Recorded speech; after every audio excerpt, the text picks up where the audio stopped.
Article 62(1)(f) के तहत नाअहली की मुद्दत ताहयात या 5 साल। बड़ी अदालत में बड़े केस की बड़ी समाअत। अटॉर्नी जनरल की इलेक्शन एक्ट के तहत सजा 5 साल महदूद करने की हिमायत। बोले ताहयात नाअहली की मुद्दत के फैसले पर नजर सानी होनी चाहिए। एडवोकेट जनरल्स ने अटॉर्नी जनरल के मौकिफ की तायीद कर दी। चीफ जस्टिस ने रिमार्क्स दिए, सुप्रीम कोर्ट नाअहली की मुद्दत ताहयात करार दे चुकी है। क्या मुमकिन है सुप्रीम कोर्ट फैसले को टच किए बगैर इलेक्शन एक्ट को भी मान ले? जो अहलियत का सख्त मेयार पार्लियामेंटेरियन के लिए है वो हमारे लिए तो नहीं। अगर 2002 में कायदे आजम होते तो वो भी नाअहल होते। क्या सुप्रीम कोर्ट के फैसले को खत्म करने के लिए आइन में तरमीम करनी पड़ेगी? क्या आइन में जो लिखा है उसे कानून साजी से तब्दील किया जा सकता है? जस्टिस मंसूर अली शाह का इस्तफसार।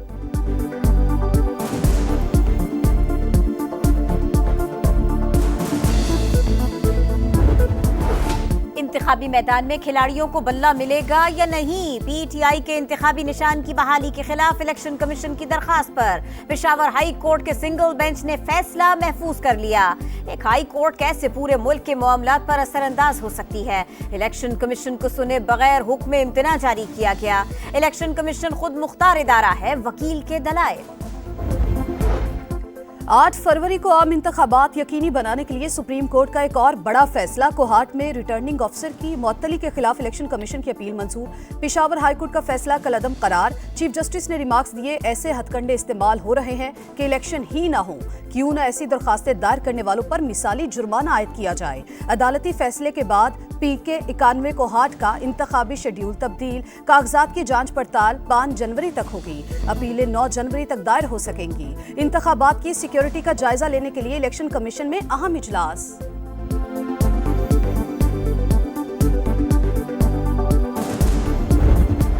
Have to resolve this issue once and for all with everyone's assistance, and let's stop name calling and resolve the matter. If Pakistan is strong from within, no outside forces can touch it. ये मसला हल होगा जब हम सब जिम्मेदारी कबूल करेंगे। इसको सियासी बात ना बनाएं।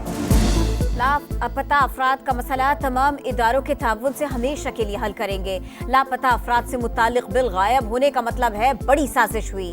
क्या बिल गायब होने पर शीरी मजारी ने इस्तीफा दिया? क्या आपने इस पर चेयरमैन सेनेट को हटाने की दरखास्त की? संजीदा इल्जाम पर सादिक संजरानी को फरीक बनाए। लापता अफराद केस में चीफ जस्टिस के रिमार्क्स, आपका तमाम केस एक सियासी जमात के गिर्द घूमता है। मसले को सियासी न बनाए, अदालत को इस्तेमाल नहीं होने देंगे। शेख रशीद, फरूख हबीब, उस्मान डार और सदाकत अली अब्बासी बासर लोग हैं, खुद भी अदालत आ सकते हैं। उनके कंधे पर रखकर बंदूक न चलाएं। क्या आप इस बात पर रंजीदा हैं कि ये पीटीआई छोड़ गए? चीफ जस्टिस काजी फाइज ईसा का शुएब शाहीन से मुकालिमा। कहा, पार्लियामान को कानून साजी करने का हुक्म नहीं दे सकते। समाअत कल सुबह 11:30 बजे दोबारा होगी। सुप्रीम कोर्ट में सादिक संजरानी के पहले इंतखाब और अदम एतमाद का तज़किरा। अदम एतमाद नाकाम कैसे हुई थी? क्या वोट भी लापता हो गए थे? जब पीटीआई की अक्सरियत नहीं थी तो आपने अपना चेयरमैन सेनेट कैसे बनवा लिया? चीफ जस्टिस का मुकालमा, हमारा चेयरमैन नहीं है, जिनका है अल्लाह उन्हें नसीब करे। शुएब शाहीन का जवाब।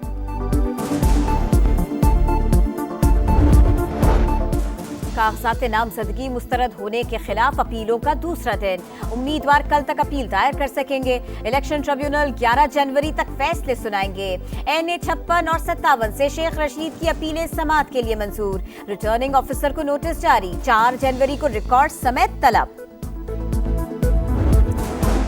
निगरां वज़ीर-ए-आज़म अनवारुल हक काकड़ की लाहौर में चौधरी शुजात की रिहाइश का आमद। अयादत की सेहतयाबी के लिए दुआ गो। मुलाकात में सियासी सूरत हाल और इंतखाबात के हवाले से भी बातचीत।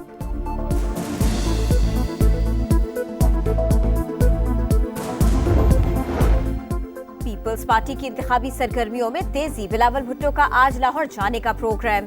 NA 127 में अपनी इंतखाबी मुहिम का आगाज करेंगे। बुध को पार्टी की सेंट्रल एग्जीक्यूटिव कमेटी का अहम इजलास भी शेड्यूल। फैजाबाद धरने के सहूलतकारों का खोज लगाने का मिशन। इंक्वायरी कमीशन में आज lieutenant general retired Faiz Hamid की पेशी मुतवक्के। कमीशन अपने क़याम के 2 माह के अंदर तहकीकात मुकम्मल करने का पाबंद है। गुड्डू पावर हाउस के ट्रिप होने वाली लाइंस 3 दिन बाद भी बहाल न हो सकी। मुल्क भर में बिजली का शॉर्टफॉल 6000 मेगावाट हो गया। तलब 14000 और दस्तियाबी 8000 मेगावाट। शहरी इलाकों में 6 से 8 घंटे लोड शेडिंग जारी। देहात में बिजली की बंदिश का दौरानिया 12 घंटों तक पहुंच गया। शिमाली वजीरिस्तान के मीर अली बाजार से अगवा होने वाले 6 अफराद कत्ल। नामालूम अफराद ने मकतूलीन की लाशें बाजार में फेंक दी। जाबहक होने वाले तमाम अफराद सैलून चलाते थे। पुलिस ने तहकीकात का आगाज कर दिया। सफाकियत बरकरार। इसराइल के वहशियाना वार खान यूनुस और मगाजी कैंप में इसराइली तैयारों की बमबारी, कई मकानात तबाह। 24 घंटों में मजीद 180 फलस्तीनी शहीद। शहदा की मजमूई तादाद 22,000 से बढ़ गई। अल-कस्साम ब्रिगेड का मुंह तोड़ जवाब। इसराइली फौजियों की चीख पुकार वीडियो मंजर-ए-आम पर आ गई। मुजाहिदीन ने इसराइली ड्रोन भी पकड़ लिया। हमलों में मजीद 15 इसराइली फौजी हलाक, 26 टैंक और गाड़ियां तबाह। इसराइली वज़ीर-ए-आज़म नेतन्याहू को बड़ा धचका। इसराइली सुप्रीम कोर्ट ने अदलिया की ताकत को चैलेंज करने वाले हुकूमती इस्लाहाती तरमीमी बिल को कलअदम करार दे दिया। इसराइली सुप्रीम कोर्ट के 15 में से 8 जजेस ने बिल के खिलाफ फैसला दिया। जापान में नए साल के पहले दिन 7.6 शिद्दत का खौफनाक ज़लज़ला। हलाकतों की तादाद 48 हो गए। इशिकावा में दर्जनों इमारतें तबाह। सड़कों में दरारें पड़ गई। लापता अफराद की तलाश जारी। हुकाम ने सुनामी वार्निंग वापस ले ली।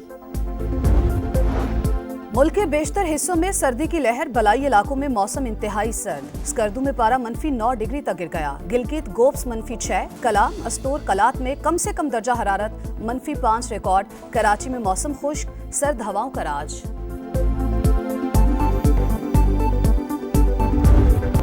सिडनी टेस्ट के लिए पाकिस्तान की 11 रुकनी टीम का ऐलान। कौमी टीम में 2 तब्दीलियां। ओपनर साइम अयूब सिडनी में टेस्ट डेब्यू करेंगे।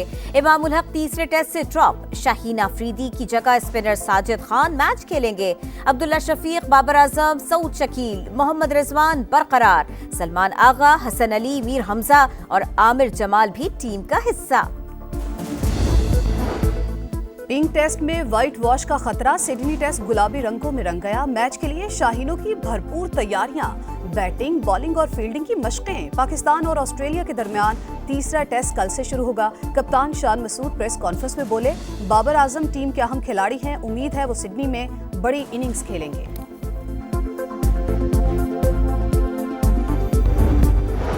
सिडनी टेस्ट के लिए पाकिस्तान की 11 रुकनी टीम का ऐलान। कौमी टीम में 2 तब्दीलियां। ओपनर साइम अयूब सिडनी में टेस्ट डेब्यू करेंगे। इमामुल हक तीसरे टेस्ट से ड्रॉप। शाहीन अफरीदी की जगह स्पिनर साजिद खान मैच खेलेंगे। अब्दुल्ला शफीक, बाबर आजम, सऊद शकील, मोहम्मद रिजवान बरकरार। सलमान आगा, हसन अली, मीर हमजा और आमिर जमाल भी टीम का हिस्सा। पिंक टेस्ट में व्हाइट वॉश का खतरा। सिडनी टेस्ट गुलाबी रंगों में रंग गया। मैच के लिए शाहीनों की भरपूर तैयारियां।